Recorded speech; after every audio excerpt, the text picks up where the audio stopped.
Kuna sababu kuu mbili ambazo zinapelekea mwanaume kuweza kuugua changamoto ya tezi dume.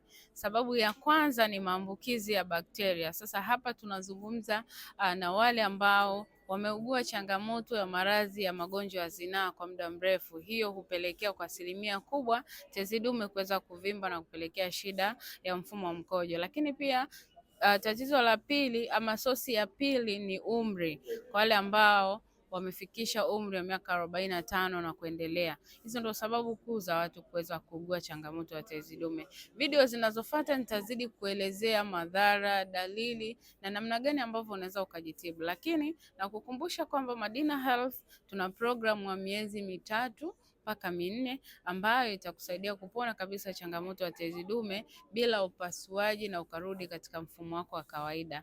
Na in case ikatokea unashindwa kuperform tendo la ndoa, maana yake tunaenda kutibu shida yako, inakuwa uko safi kabisa na unafanya tendo la ndoa vizuri.